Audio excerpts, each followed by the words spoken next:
একের পর এক তার পথ চলা। যদিও তিনি সহজ, তবে তিনি সরল কিন্তু নন। আবার সোজা সাপটা ভাবে তিনি লেপ্টে থাকেন বটে, তবে তরল কিন্তু নন। না না, আমি বলছি না, সেটা তিনি নিজেই বলেছেন। তাই এবার তিনি কেন বলেছেন সেই উত্তরটা তো তিনিই দিতে পারবেন। তাই সবিনয়ে নিবেদন করছি আমরা সৌরভ চক্রবর্তীকে। ওয়েলকাম সৌরভ, কেমন আছো? ভালো লাগছে। বাহ, কিন্তু তুমি সহজ জানতাম, সরলও তো জানতাম, তা কি নও? যতটা সহজ হবে ততটা সরল নয়, লেপটে সেপটে যাবো অতটা তরল নয়। কলেজের সময় লেখা, মানে কি আমার একটা এটা মানে হচ্ছে সহজ করে বলতে হয় যে এরকম তরল পদার্থে যেমন কোনো চরিত্র থাকে না, যে পাত্রে শেপ সেই পাত্রে শেপই নেয়, সেটা আমি নই আর কি। মানে এতটাও সরল নয় যে যেখানে লেপটে সেপটে দেওয়া যায়, এতটাও সহজ নয় যে যেকোনো ভাবে ইন্টারপ্রেট করে নেওয়া যায়, ওইটাই আর কি। মানে মানুষটা এখনো অপরিবর্তিত, চেঞ্জ হয়নি নাকি, মানে পৃথিবীর পরিবর্তনটাই তো স্বাভাবিক। হ্যাঁ, এবং ওটাই একমাত্র কনস্ট্যান্ট। বাদ বাকি তো মানে কেউ যদি বলে আমি অপরিবর্তিত, তাহলে সে মিথ্যে কথা বলছে। জীবনবোধ, তার এক্সপিরিয়েন্স তাকে অনেক কিছু শেখায়, অনেক কিছু জিনিসকে আনন্দ করতেও শেখায়, অনেকগুলো জিনিসকে নতুন করতেও শেখায়। অ্যাবসলিউটলি। আচ্ছা, এই আড্ডাটা জমার আগে বলে দিই, আমরা খুব সুন্দর একটা পরিবেশে বসে রয়েছি, করিডোর বার এন্ড কিচেনে বসে রয়েছি, আর সেখানে বসে তুমি মকটেলের জায়গায় চা খাচ্ছ। কফি। হ্যাঁ, বাইরে বৃষ্টি, কফি জমে যায়। আর সৌরভদের সাথে আড্ডাটাও জমে যাবে আমি শিওর, কারণ এত ভালো কথা বলে সৌরভদের মন্ত্রমুগ্ধ হয়ে শুনি আর কি আমরা। অনেকদিন পর তোমার টেলিভিশনে দর্শকরা তো। হ্যাঁ, আমি তো টেনশনে ছিলাম শুরুতে, যখন মানে প্রথমে হ্যাঁ বলা থেকে টেনশন শুরু হয়েছে, যে অনেকদিন ধরে টালবাহানা চলছিল, এটা ওটা করবো না হ্যাঁ না তা না করতে করতে দেখলাম যে এই সময় একটা সময় আমার কাছে 1-1.5 বছর রয়েছে যেখানে করা যেতে পারে। আর স্টার হলো গিয়ে আমার পুরনো ঘর, যেখানে দেখে আমি হয়েছি আর কি। সত্যি কথা বলতে গেলে আমাকে মানুষজন চিনেছেন, তো এটা বাড়ি ফেরার মতনই একটা ব্যাপার। মানে এখন বলতে ভয় লাগে এটাকে, অন্য কারণে, পলিটিক্যাল কারণে। তো তো সেখানে টেনশনে ছিলাম যে এত বছর পর মানুষজন কি নেবেন, প্রচুর গালাগালি করবেন কিনা, তাদের পছন্দ হবে কিনা। তো প্রোমোটা যখন বেরোয় তখন সত্যি টেনশন ছিলাম। তো তারপরে দেখলাম যে না, মানুষ তো খুব ভালোবেসেই গ্রহণ করেছে। তো সেটা না একটা মানে কি বলবো, উন্মাদনাও বলতে পারো, একটা ভালো লাগাও বলতে পারো। তো সেটা তৈরি হয়েছে। সৌরভদার এই যে বললেন ধারাবাহিকের থেকেই আর কি তোমার জার্নিটাও শুরু আমরা জানি, এবং সেখানে মানুষের তোমাকে অপার ভালোবাসা দিচ্ছে, একের পর এক হিট ধারাবাহিক। তুমি যে সময়টা ব্যাক করছো সে সময়টা অনেকটা পরিবর্তন ঘটেছে, 9 বছর পর। হ্যাঁ, এবং তোমাদের সময় ঠিক যত দিন ধরে ধারাবাহিকের আয়ু ছিল বলা যেতে পারে, সেই আয়ুটা কিন্তু অনেকটা কমেছে। সেটা কোথাও ভাবনা এসেছে তোমার? সেটা ভালো একদিকে আমি বলবো। আচ্ছা, কারণ হয়তো গল্প স্ট্রেচড না হয়, যতটা প্রমিস ন্যারেটিভে, যদি সেই ন্যারেটিভের প্রমিসের মধ্যে গল্প আবর্তিত হয়, সেটা তো একটু ভালো জিনিস তৈরি হতে পারে। ফিনান্সিয়াল দিক থেকে বা ইকোনমিক্যাল দিক থেকে সবকিছু ভালো খারাপ থাকবে, তো বিজ্ঞান আশীর্বাদ নেব। প্রচুর রচনা লিখেছি নিয়ে ছোটবেলায় আমরা সবাই।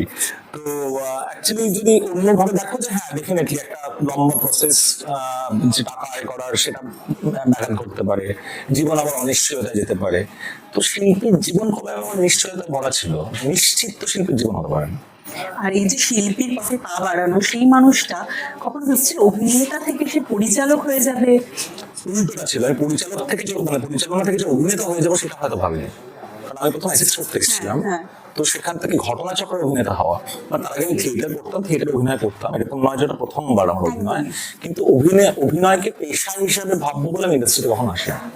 তো আমার কাছে অভিনেতা হয়ে যাওয়াটাই খুব সারপ্রাইজিং ছিল, মানে সারপ্রাইজড হয়েছিলাম আমি সেই সময়। এবং আমি যে টিকে যাবো সেটা আমি ভাবিনি। আমি তো একটা সিরিয়াল হয়েছে, বোধহয় আবার বাড়ি ব্যাক।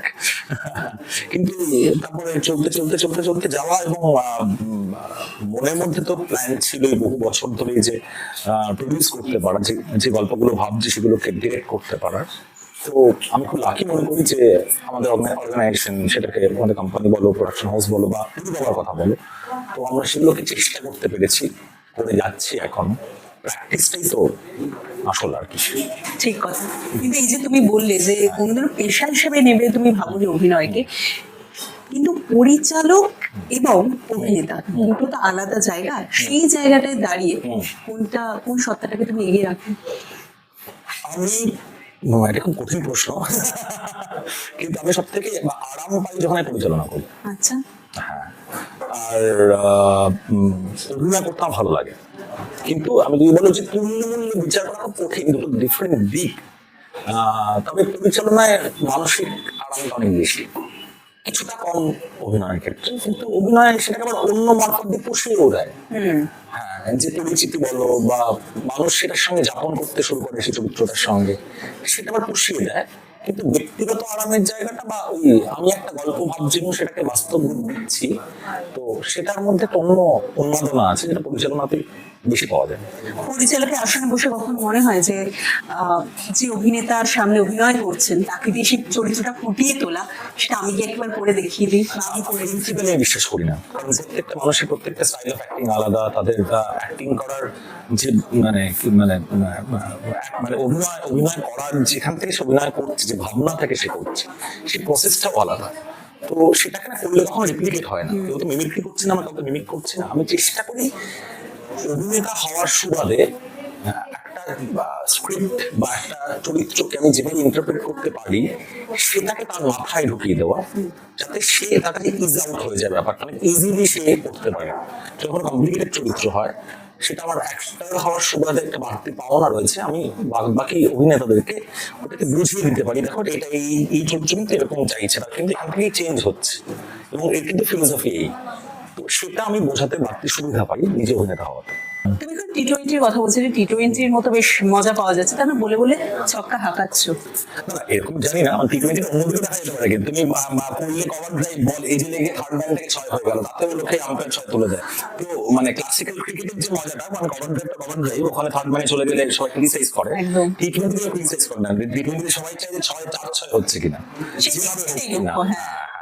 তো আমি নিজে পার্সোনালি বিশ্বাস করি ক্লাসিক্যালে, কিন্তু তোমার কিছু করার নেই, সময় তো যে দাবি জানাবে সেই দাবিটাকে তো কোথাও কি তোমাকে মানতে হবেই, মানতে তো হবে। অ্যাবসলিউটলি। সৌরভদা, এই যে দীর্ঘদিন বাদে ধারাবাহিকে কামব্যাক করা, তোমাকে একটু আগেই বলছিলাম আর কি, মানুষ মানে অনেকদিন ধরে তুমি বলছিলে টালবাহানা চলছিল, ফাইনালি সেটাকে অ্যাপ্রুভ করা আর কি। এই এতদিন বাদে ধারাবাহিকে কামব্যাক করতে গিয়ে তোমার কোথাও একটা মনে হচ্ছে যে এখনো পরিচালনার জায়গাটা আবার তোমাকে দর্শকের মিস করবে, কারণ মানুষেরা তোমাকে সেইভাবেও ভালোবাসছেন, পরিচালক সৌরভ চক্রবর্তী। হ্যাঁ, তা তো ঠিকই, কিন্তু আমি দেখছিলাম যে আমি না আমি আমরা বলা বেটার, কারণ আমি তো একা পরিচালনা করি ঠিকই, কিন্তু আমাদের টিমটা প্রডিউসিং করি। হ্যাঁ, তো আমরা যখন ইন্টারনালি আলোচনা করছিলাম যে আমরা একই জায়গায় বৃত্তের মধ্যে কোথাও ঘুরপাক খাচ্ছি, এবং সেই বৃত্তটাকে একটু থামানোর প্রয়োজন ছিল, যে থেমে আবার এগোনো প্রয়োজন ছিল। তো দুরকম হতো, যে এক হলো গিয়ে যে চুপচাপ থাকা, 1 বছর রেস্ট নেওয়া, 1.5 বছর রেস্ট নেওয়া, নিয়ে আবার শুরু করা। আর আরেকটা ছিল যে মানে আমরা কেউ বিলিনিয়ারের মানুষজন নয় যে একদম সুন্দর করে ক্যাফেতে গিয়ে পড়ে রয়েছি আর ভীষণ বিভিন্ন গল্প ভাবছি, ওরকম ব্যাপার তো নয়, আমাদের কারোরই নয়, আমরা রোজকার করি। তো সেখানে দাঁড়িয়ে আমরা ভেবেছিলাম যে 1-1.5 বছর যদি আমরা অফই নিই, কারণ নেক্সট যে কাজগুলো করবো আমরা নেক্সট 2.0 থেকে শুরু করতে চাইছিলাম। তো তাতে এক হতে পারে যে একদম ঘরে বসে যাওয়া, আর একটা হতে পারে যে কাজ করতে করতেই চর্চাটাকে চালিয়ে যাওয়া। তো মনে হলো যে এটা হতে পারে, অনেকদিন ধরে অফার গুলো আসছিল টেলিভিশনে। আর আমি সবসময় দেখবে স্বীকার করি যে আমার টেলিভিশনে ফিরতে কোনোদিন, সেটা আজ থেকে 9 বছর আগে কখনো বলিনি যে আমার কোনো অসুবিধা আছে, কারণ আমি ওখান থেকে শুরু, মানুষ চেনে আমাকে ওখান থেকে, এবং এত হিউজ অডিয়েন্সের বেডরুমে পৌঁছে যাওয়া যায়, এটা তো একটা নেশার মতন, অস্বীকার করার জায়গা তো নেই। এত মানে লং একটা শুটিং প্রসেস, কোথাও একটা আসবেই, তো সেটা আসবে। কিন্তু আমি জানি না দর্শক এখন কতটা কি ইভলভ করে গেছে, হয়তো আমাদের আগের থেকে এখন, আমি 9.5 বছর আগে যে দর্শক পেয়েছি, এখন দর্শক নিশ্চয়ই চেঞ্জ হয়েছে, সেটা জানতে জানতে যাবো আমার ধারণা। শুভস্মিতার কাজ তুমি এর আগে দেখেছো? না, আমার সেই অর্থে দেখা হয়নি, ওর সঙ্গে এখানে আলাপ আমার ছিল। ও তো ওর আগের কাজটা খুব সাকসেসফুল, যে কাজটি করেছে, তো দর্শককে ভালোবাসে বলে সেটা সাকসেসফুল, না তো সম্ভব ছিল না।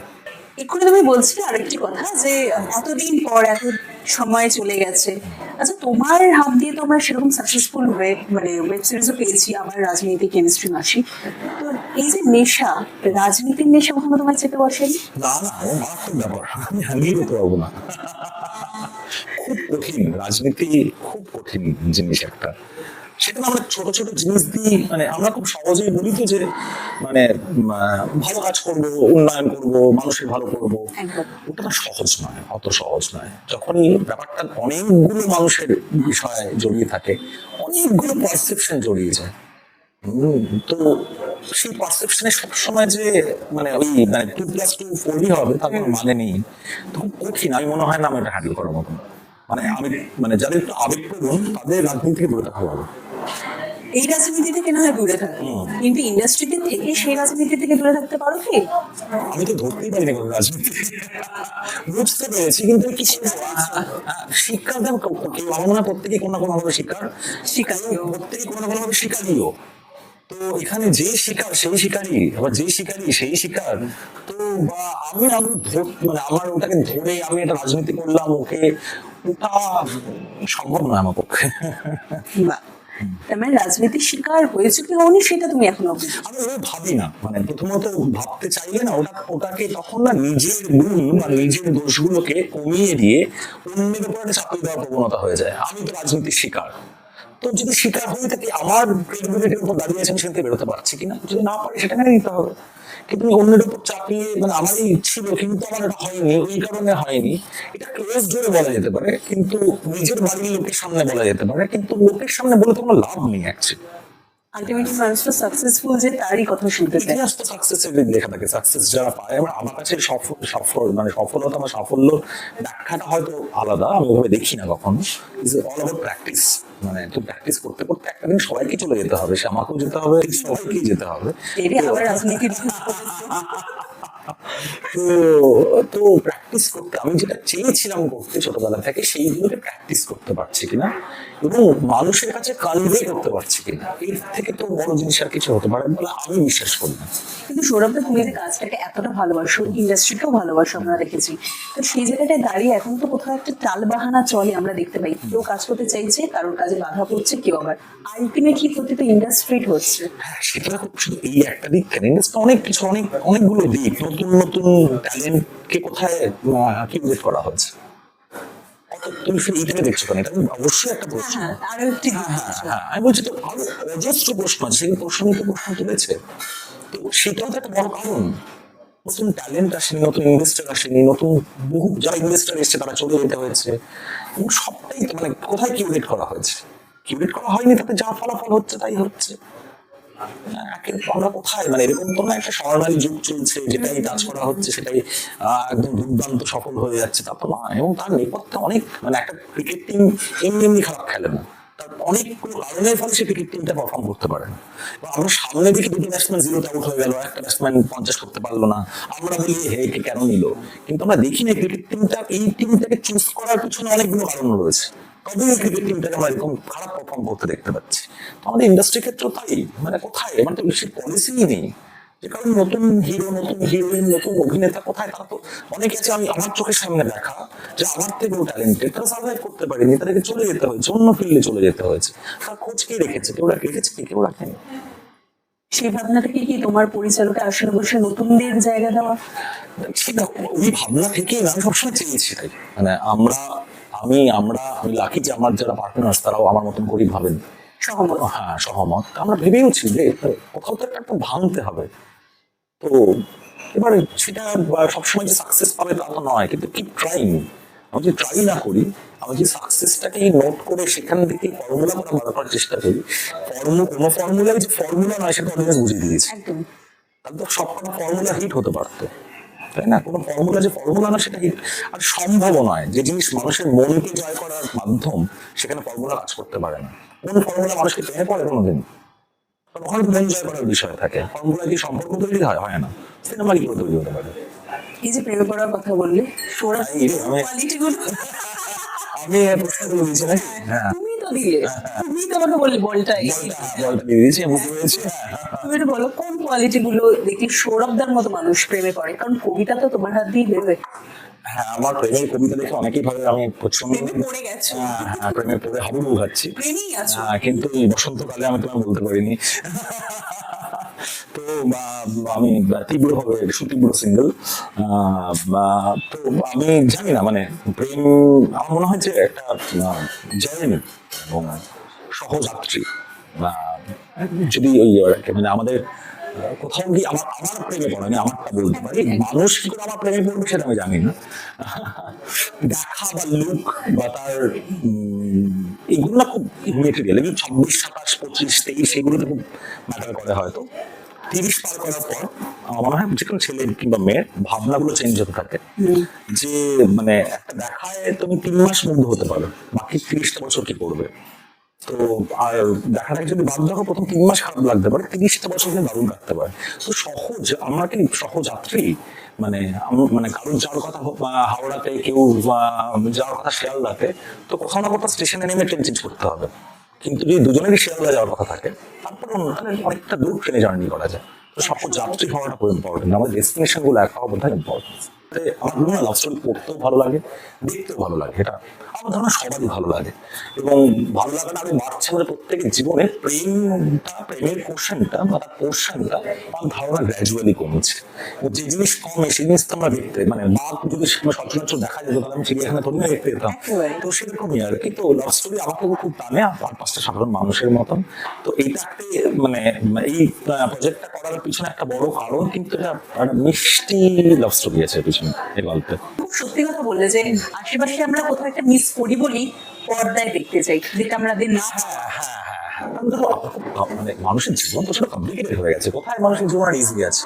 মানুষকে কত কিছু নিয়ে লড়তে হয় বলতো, মানে সেই প্রতিনিয়ত। হ্যাঁ হ্যাঁ, শুধু তো একটা তো আছে ব্যক্তিগত লড়াই, অর্থনৈতিক লড়াই, আর হলো কি তোমার আশপাশের এত এত অপশনস। মানে আমি বলছি, মানে সেটা রেস্টুরেন্ট, সেটা হোটেল, সেটা ঘোরা, সেটা ইনস্টাগ্রাম, সেটা ফেসবুক, সেটা দেখানো শো অফস, নানা রকম জিনিস তো তোমার সামনে রয়েছে। এবং সেইগুলো থেকে প্রেমকে বাঁচিয়ে রাখা যারা পাচ্ছেন তারা তো দারুণ দারুণ ব্যাপার। সুরভা, এই যে তুমি ঠিক বলছিলে যে 30-এর পর হয়তো সংজ্ঞাটা বদলে যায়, কিন্তু 30-এর এখন এরকম সংজ্ঞা এসেছে, তোমাকে যে ভালোবাসে তার হয়তো অব্যক্ত রয়েছে কথাটা বলা, কিন্তু সেটা পরে জানতে পেরেছো। না, আমরা খুব ভালো হতো হলে। আমার স্কুল কলেজের কেউ যে বলতেই পারিনি এখন বলছে, ভালো হতো সেটা। তোমার ক্ষেত্রে না, সেটা আমার ক্ষেত্রে ভালো হতো। ও, তোমার কাছেও সেরকম কিছু নিউজ আসছে? আমি সেটা বলছি, মানে মানে আমি কাউকে পছন্দ করি, আমি বলার বলছি না, তার বলার বল। না, হয়নি, হলে খুব ভালো হতো। সেটা বলেনি, বলে উঠতে পারিনি। আর না বললে আমার কিছু হাতে নেই, আর কি করবো, আমি তো মন করতে পারবো না। কিন্তু হ্যাঁ, বললে তো ভালোই হতো, বেশ ভাবাই যায়। ভাবাই যেতে পারতো। লক্ষ্মী কতটা ম্যাটার করে তোমার জীবনে? দুদিক থেকেই বললাম। হ্যাঁ, লক্ষ্মী তো ম্যাটার করে না, এরকম এটা বলার খুব বাজে বলা হবে পৃথিবীতে। কিন্তু লক্ষ্মী শুধু ম্যাটার করে সেইটা নয়, কোনোভাবেই নয়। মানে আমি বোধহয় সেই বিরলতম মানুষগুলোর মধ্যে পড়ি যার কাছে একটা ভালো ডিজিটের মাসে যে টাকা ঢোকে তাতে যেমন খুশি হই, একটা ভালো কাজ করে খুব কম ডিজিটের টাকা ঢুকলেও একই খুশি হই। তার কারণ ওটা তখন ওই কাজটা দিয়ে পুষিয়ে যায়, এবং সেটা আমি প্র্যাকটিস করেও দেখেছি, বছরের পর বছর করে দেখেছি। আমাকে অ্যাকচুয়াল মানে তাতে আমার মোরাল যে পড়ে যাচ্ছে, আমি যে ভীষণ একটা অসুস্থ জীবনযাপন করছি, এটা হয় না। আমি খুব লাকি, সেটা আমি বিশ্বাস করি। মানে সুখের থেকে স্বস্তিতে বিশ্বাস রাখো। হ্যাঁ, স্বস্তিটা খুব প্রয়োজন। মানে হ্যাঁ, মানে ঠিক আছে, গাড়ি না থাকলে বাসে চলে যাবো, কি অসুবিধা আছে? অসাধারণ। কিন্তু যেটা না হলে একেবারেই নয়, সেটা হচ্ছে তুমি তো ভীষণ সুন্দরভাবে কথাগুলো তুলে ধরো তোমার কবিতার মাধ্যমে, কিন্তু এমন কিছু ওয়ার্ড আমি তোমাকে এক্ষুনি বলবো যেটার সঙ্গে তুমি উইদাউট আ সেকেন্ড থট তোমাকে বলতে হবে, ঠিক আছে? ভালোবাসা। এমন একটা বয়স হয়েছে বাবার নয়, ভালোবাসা মানে এটাই সত্যি। মানে আর আমার মনে আছে যখন অ্যাসিস্ট করতাম, এক কথা বলতে পারবো না, তখন মানে আমি তো একদম মানে অবজারভার হিসেবে জয়েন করেছিলাম। তো কাজকর্ম মিটিয়ে লাঞ্চ টাইমে যখন আমি গিয়ে ক্যান্টিনে পৌঁছতাম হিন্দি ওয়ানে, লিটারালি মাছ থাকতো না, মাছ একটা শর্টেজ হতো, কেউ হয়তো 2 পিস খেয়ে ফেলেছে, ভাত থাকতো না, অনেক সময় হতো না। তো আমাদের ওখানে বাসুদা বলে একজন ছেলে মারা গেছেন, তিনি ট্রলি ঠেলতেন। তো বাসুদা এটা লক্ষ্য করেছিলাম 1-1.5 মাস উনি করতেন, কিন্তু 2টো মাছ নিয়ে একটা আমার জন্য রেখে দিতেন, যাতে আমি পরে এসে খেতে পারি, ওরা আগে চলে আসতো। তো আমি সেটা লক্ষ্য করার পর ইমোশনাল হয়ে পড়েছিলাম, বয়স কম, এবং একজন ট্রলি ঠেলছেন একজন মানুষ, তিনি মাছ রাখছেন আমার জন্য, খাবার রাখছেন আমার জন্য। আমি যখন বলতাম তখন বলতো ভাইপো ভাইপো, বলবো যে ভাইপো সব কিছু চলে যাবে, ভালোবাসার উপর থেকে যাবে। তো কথাটা অ্যাকচুয়ালি তাই, সব চলে যেতে পারে, ওটাই কিন্তু ওটাই, মানে সেটা কাজের প্রতি ভালোবাসা হতে পারে, সেটা মানুষের প্রতি ভালোবাসা হতে পারে, সেটা সমাজের প্রতি ভালোবাসা। যদি ভালোবাসা কোশ্চেনটাকেই বাদ দিয়ে দাও, তাহলে তো ওই মানুষটার মানুষ আর নেই। সত্যি। বন্ধুত্ব, বন্ধুত্ব, বন্ধু সেই যাকে জাজ না করে যার পাশে দাঁড়ানো যায়। বিশ্বাস, বিশ্বাস ভাঙে কিন্তু বিশ্বাসকে করা যায়, বিশ্বাসে এগিয়ে যাওয়া যায় অনেক। ভয়, ভয় ভয় ভয় পাওয়াবে, কিন্তু ভয় তো ভয় কাজই ভয় পাওয়ানো। এবার কিছু কিছু ভয় মেনে নেওয়া বেটার অকুত ভয় হওয়ার থেকে। তোমার কিসে ভয় রয়েছে? যারা জিনিস করতে চাই সেই চর্চাটা আমি দীর্ঘদিন চালিয়ে যেতে পারছি কিনা। আর আরেকটা ভয় আমার রয়েছে যে যে কোথাও গিয়ে আমি ভীষণ আমার মাথাটা খারাপ না হয় যে আমি ভাবি যে আমার মানে মাঝে মতো মনে হয় যে আমি কোথায় একটা বয়সের পরে যদি মাথাটা আমার খারাপ হয়ে যেতে পারে, ওটা আমি ভয় পাই। কিন্তু পরে ধরে কিছু ভয় পাওয়ার কি লাভ, মানে আমার যদি মাথা খারাপই হয়ে যায়, আমি যদি রাস্তায় গিয়ে পাগলের মতন দাঁড়াই, তখন তোটাকে সুইজারল্যান্ড মনে হতে পারে। এইভাবেও ভাবা যায়। জীবন, জীবন তো জীবন জীবনটার মূল্যায়নটা পুরো দাঁড়িয়েছে যাপনের ওপর। জীবন ইটসেলফ তো একটা ক্লাউড, তোমাকে কিছু সময় সীমা। জীবন যদি বলি, জীবন তার সময়, জন্মের পর থেকে তোমাকে একটা ব্যাটারি লাইফ সেল করে দেওয়া রয়েছে, যার যেমন সেলস তাকে সেই সময় চলে যেতে হবে। কিন্তু তোমার যাপনের উপর দাঁড়িয়ে তুমি জীবনটাকে কিভাবে দেখতে পাচ্ছ। যাপন খারাপ হলে জীবনটাকে পেইনফুল লাগতে পারে, যাপন দারুণ হলে এই জীবনটাকে লাইফ ইজ বিউটিফুল মনে হতে পারে। অভিনয়, এটা তো প্রত্যেকটা মানুষ প্রত্যেকটা সময় প্রত্যেকটা ক্ষেত্রে করে যাচ্ছে। এবং স্পেশালি আমার মনে হয় যে যারা অভিনেতা তাদের ক্ষেত্রে, কারণ ক্যামেরা চললে তাদের অভিনয় চালিয়ে যেতে হয়, ক্যামেরা অফ হলে সেই মানুষগুলো সকলের সামনে আসতে গিয়েও আসতে পারে না, খুব বোধহয় বাধে। ভীষণ মানে একটা মানে লোক চেনার, লোক বেশি চেনা যেমন খুব আনন্দের, কিন্তু সারাক্ষণ লোক তোমাকে চেনে তাহলে আমার ব্যক্তিগত লাইফ গুলো কোথাও ঘাটতে থাকে, এবং সেটা না একটা লম্বা সময় পর ভালো লাগে না। বা কোথাও গিয়ে অস্বস্তি হয়, জাজ হবে তোমাকে প্রতিটা মুহূর্তে, কেউ না কেউ কখনো কখনো জাজ করবে, কনস্ট্যান্ট চলতে থাকবে। একটা সমস্যা। অভিনয় এমন একটা জায়গা যেখানে পেশাগত অভিনয়ের ক্ষেত্রে অনেকগুলো জীবন, অনেকগুলো চরিত্র একসঙ্গে বাঁচা যায়, যাপন করা যায়। যে ওই সময়টা সময়ের সাথে বলছিল মিলে গেল সবটাই। মিলল কি না মিললে ক্ষতি নেই, সব অঙ্ক তো ওই যে 2 হয় না, ঠিক তাই। মানে সৌরভের সাথে কথা বলে কিভাবে যে সময় কেটে যায় বুঝতে পারি না। অনেক অনেক অনেক গল্প বাকি থাকে, কারণ অনেক কিছু শেখার থাকে। তোমার সাথে কথা বলা মানে শুধু সাক্ষাৎ, আমারও শেখার থাকে। সেটা প্রত্যেকটা মানুষ, আমার প্রত্যেকটা মানুষের থেকে শিখি না, কেউ স্বীকার করি কেউ স্বীকার করি না, নিশ্চয়ই শিখি। কেবল শিকারি, সে আবার শিকার, কিন্তু তুমি যেরকম মন স্বীকার করো। আরে বাবা, একটু বড় কমপ্লিমেন্ট হিসেবে দিচ্ছি। হ্যাঁ, মানে মন জয় করার তো একটা আনন্দ হয়। ছোটবেলায় দেখবে না, আমরা যখন মা বললো আজ খুব গুড, খুব ভালো ছেলে, সারাদিন পড়াশোনা করেছে, ওটা তো অ্যাকচুয়ালি তখন আমরা কেন আনন্দ পাই, মায়ের মনটা জয় করেছি, তো তার একটা অন্য আনন্দ হয়। কিন্তু ওটাও ভালো, সেখানে অদ্ভুত ভালোবাসা জুড়ে রয়েছে। একদমই তাই। ভালোবাসাই তো পারে সমস্ত ক্ষতকে হিল করতে, না হলে বাদ বাকিটা ওই অ্যান্টিবায়োটিকের মতো, তুমি সাময়িক ক্ষতগুলোকে সারালে তুমি কিন্তু সারলো না, নিরাময় হলো না। নিরাময় শব্দটা ভালোবাসাই পারে একমাত্র। যুদ্ধ, ধ্বংস, আক্রোশ, ক্রোধ, রিভেঞ্জ কোনোদিন পারে না। তুমি রিভেঞ্জ নিয়ে কি আনন্দ পাবে?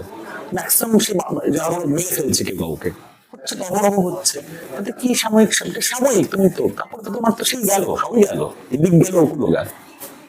ভালোবাসাই পারে অ্যাকচুয়ালি যে সমস্ত ক্ষত নিরাময় করতে। যে মানুষ খুব বেশি ভালো বাঁচতে পারে আক্ষরিক জীবনে না, এই সময় দাঁড়িয়ে সে মানুষ এমনি প্রচন্ড রিচ মানুষ একেবারে। তবে আজকে শেষটা একটু কবিতা দিয়ে হোক সৌরভ।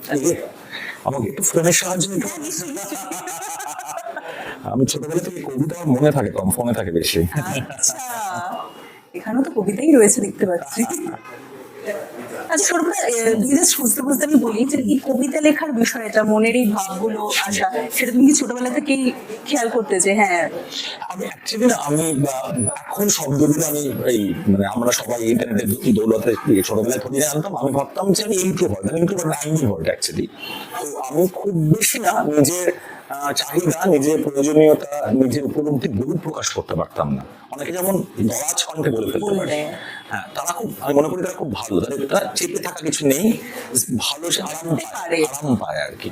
তো আমার যেহেতু একটু কম ছিল, আমি যদি খুব কষ্ট পাই আমি চট করে বলতে পারি না, আমি চট করে কাঁদতে পারি না, আমি চট করে ফ্রাস্ট্রেশনের কথা বলতে পারি না। তো আমার কাছে আর কোনো উপায় ছিল না, আমি পরে ভেবে রেখেছি, কারণ সব থেকে কম খরচা লাগে লিখতে, খাতা আর পেন লাগে, আর কিছু লাগে না। এবং বিশ্বাসের প্রশ্নটাও সেখানে আসে, তুমি বিশ্বাস করতে পারছো ওই খাতা পেনকে। তো সে কারণে ওই চর্চাটা তখন যা জিনিস মনে হতো, আমি 5-6 থেকে কোথায় লিখি, তো আমার প্রথম কবিতা বই 6-এ পড়তে বেরোয়। তো ওইটাই চলতে থেকেছে, লেখাটাই, লেখার মধ্যে কোথাও গিয়ে নিজেকে প্রকাশ করার একটা জায়গা খুঁজে পেয়েছি। তারপর কবিতার ক্রিকেট গ্রাউন্ডেও তুমি 6ই মেরেছো, ক্লাস 6-এ। তাতে কোনো মানে 6 যদি নাও মারি, আমি যদি 300টা বল খেলে 0 রান করে থাকি না, তো আমি খুব খুশি। তারপর 300টা বল আমি ফেস করেছি, আমি অতগুলো ঘন্টা আমি ক্রিজে ছিলাম, আমি প্রতি ভীষণ খুশি যে 4-6 নাও আউট তো হইনি, that's it. Thank you so much, please. বারবার বাড়ি খাওয়া হাওয়ার চাবুকে, শুকনো বালি লেগে তোমার চিবুকে, যদি চাও মুছে দিতে পারি। হেমন্ত ছড়ে রং দেওয়ালে দেওয়ালে, বুকের ক্ষত সারে নিজের খেয়াল, থেকে যাওয়া দাগ জানে রেখে যাওয়া বাড়ি। Thank you so much. বাইরে বৃষ্টি, সামনে কফি কাপ, যদিও ধোয়া উঠছে না কারণ সেটা শেষ, কিন্তু যে রেস্টটা রয়ে গেছে সেটা হচ্ছে কবিতার। থ্যাংক ইউ সো মাচ সৌরভদা, তোমার সাথে কথা বলা সবসময় একটা অন্য অনুভূতি দেয়। থ্যাংকস আ লট, প্লিজ এরকমই থেকো, আর তোমার ঝাঁপি থেকে আরো অনেক কাজ দর্শকেরা যেরকম পাচ্ছেন সেরকমই কেটে থাকো। আমার আর নতুন করে বলার কিছু নেই। কেমন লাগলো এই আড্ডাটা অবশ্যই জানাবেন, আমি শিওর যে আপনাদেরও খুব ভালো লেগেছে। আর এরকম আরো ইন্টারভিউ দেখার জন্য অবশ্যই নজর রাখুন আমাদের চ্যানেলে।